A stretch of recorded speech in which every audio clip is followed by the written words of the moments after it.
nó cho nên là một cái voi cái con mình xây trong chút luôn tập được nó cũng bóng sàn này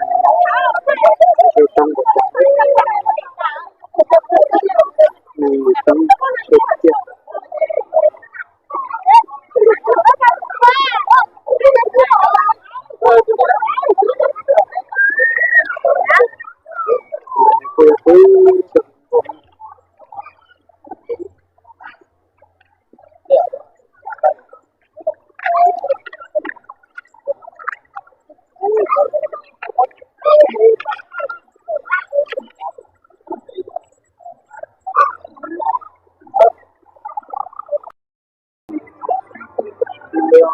chọn con có mặt trong thực hiện thì cũng như tôi cái lúc giảm trong việc thực hiện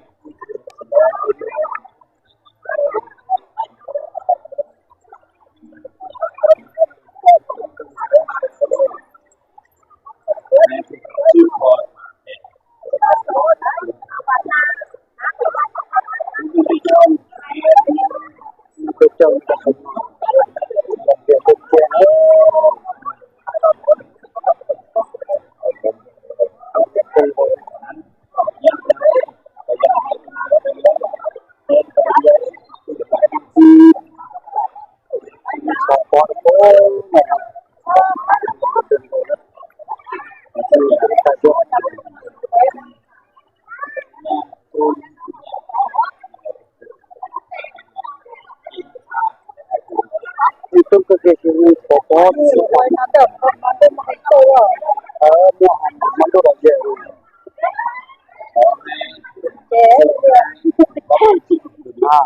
chế hết cho nên là chế chung chế là bây giờ nay một giờ có con phải cho cái kia là chế là mà phải được con kia là chế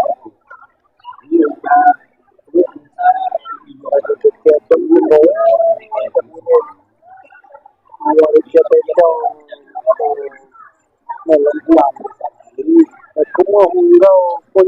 như đâu một cái xe để cho làm cái đó bây giờ cho đi chứ đồng cái đồ cho nó không như là tôi đóng sản phẩm này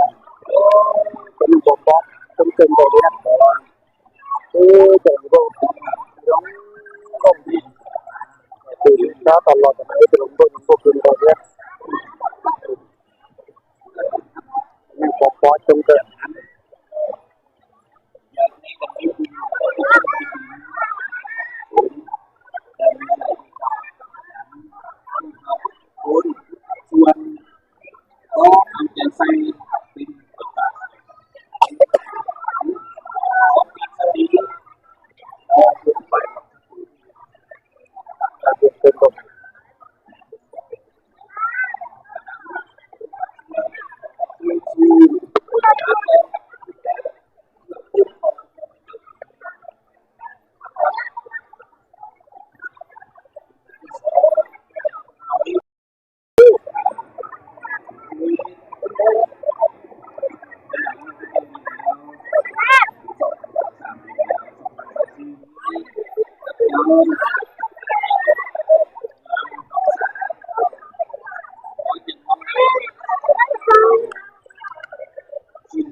tôi nói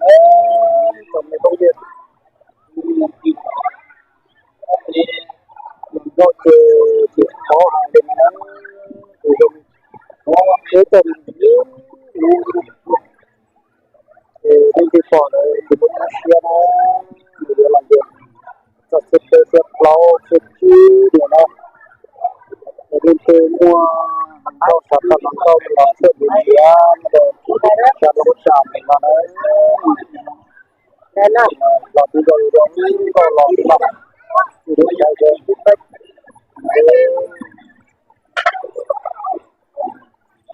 từ có làm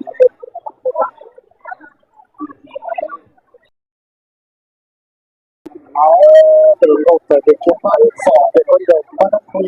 บางคนบางคนเป็นคนเดียวแต่ก็หล่อๆนะสักคนโรคต้องเอาประกอบสมรสเป็นแก่คือว่าเอาสองสิ่งนะน้องลูกของพวกเราครับเอาไปน้องซองหาประโยชน์ได้ครับเลยโอ้ยน้องรถจอดต้องสอนสิ่งต่างๆทั้งขนาดที่การนอนเด็กต้องสอนแก่ดีนะสมัยเรียนเด็กของนะร้านจะถูกเกี้ยนะเราจะไปเจอเดี๋ยวมุ้ยนะแต่คนเดียวนะมาแต่ชอบแปลที่สมัครตัวของมุกเกินร้อยงานเดิมหมดเกลีสามารถปล่อยเดียวเด็กคนเดียวดิ้นช่างดีแต่คนเดียวเกาชาเดียวยังก็รอจะคนเกาชาเดียวเป็นยิ่งตัวของมุกชาเลยอายุของนายยังมันก็มองมันก็จอดีเลยจะมาเจอจะมันก็มองนะมันก็เป็นก็ได้ที่เราเจอเขาเลยแล้วไปเดี๋ยวคำพูดนะมันจมติดเสียจมติดเขา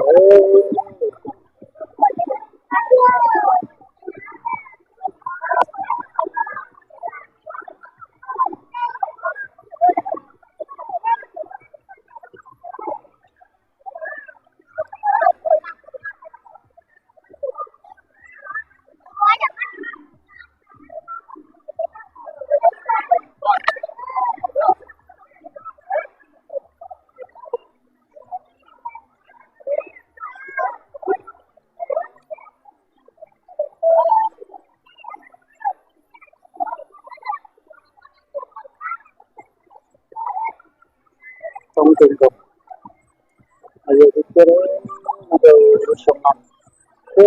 จอนาทีลุงนั่นมันจะพูดเลย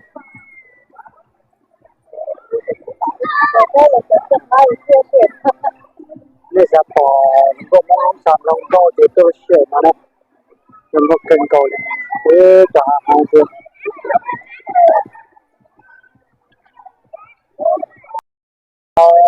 แบบป้อนนะทั้งที่มีอาคารน้องลูกของเราเกี่ยวกับเป็นบทฟ้อนเป็นจริงไปแล้วลูกของเราให้กับเจียบนะเพื่อให้มันต่อเนื่องไปในอนาคตต่อในวันนี้ของคนคนนี้ก็ยังเนาะเดี๋ยวไปทำอะไรที่เราเดินมาน้องลูกของเราแต่ละว่าแต่ละทีมงานว่าดูสิน้ำน้ำเราเป็นการเกี่ยวนะพอป้อมโดนไม่จะต้องใส่นะไม่จะต้องใส่ไม่อยู่พวกเราแทบไม่อยู่นะพวกบทฟ้อนนั่นเต็มบ้านในประเทศเราอย่างโอเคได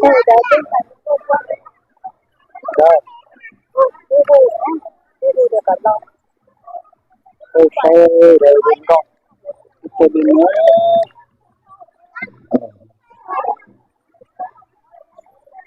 เดี๋ยวดึงก่อนนะ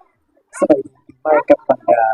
ไอ้น้องสมัยทุกท่านกับบรรดาส่วนเข้าน้องเองมีชื่อว่าเขาสอนชุดวันนี้ก็เป็นโอกาสดีที่น้องจะสอนมาบอกขึ้นเสียงให้กับบรรดาส่วนเข้าเราต่างๆให้จงมีความสามัคคีหักกันกันซึ่งกันและกันต่อไปขอขอบใจ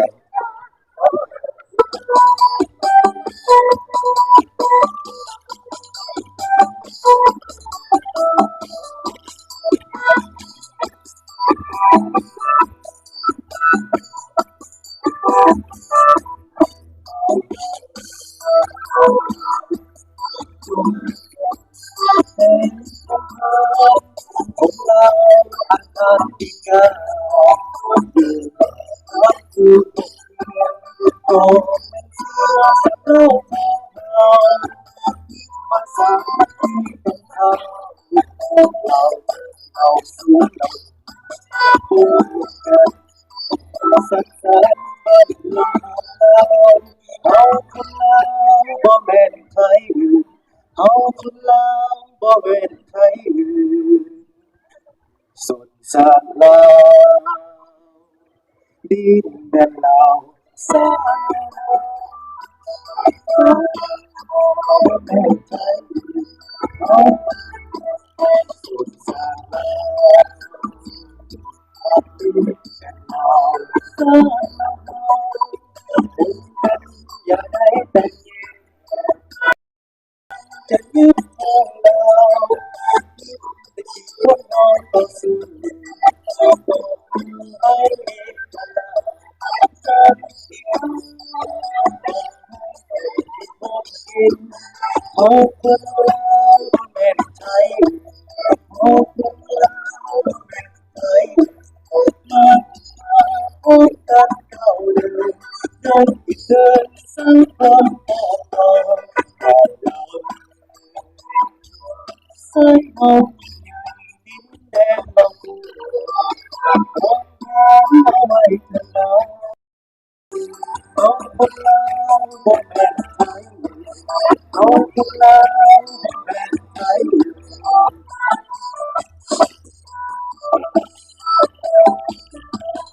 พัน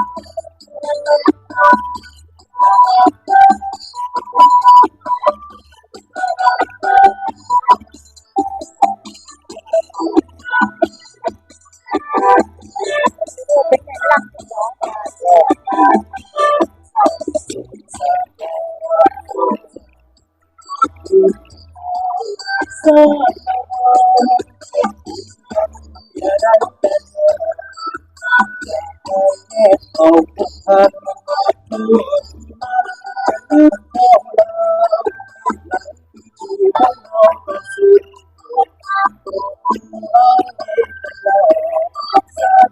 เอามาให้เห็นเอาคนลาวแม่ไทยเอาคนลาวมา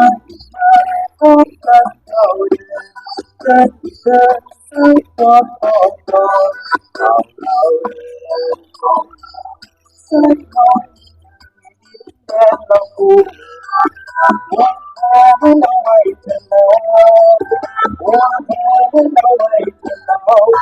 พบกันเท่าเรา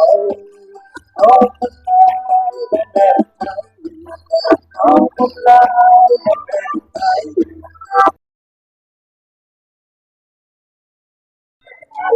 để nó hối thì cầu nó cho năng chục trăm nó để tôi nó thì trong cái bây giờ tôi thực hiện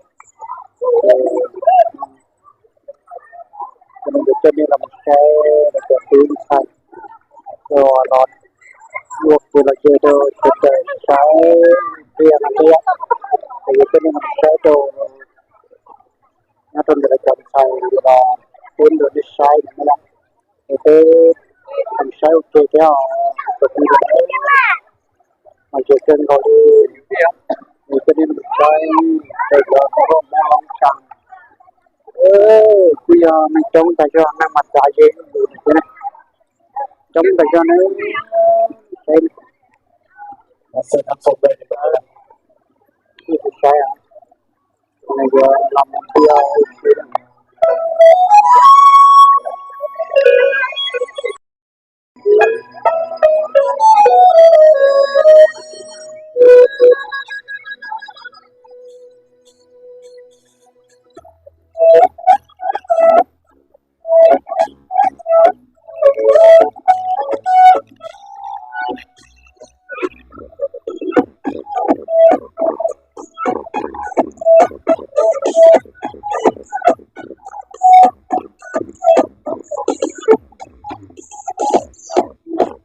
nhớ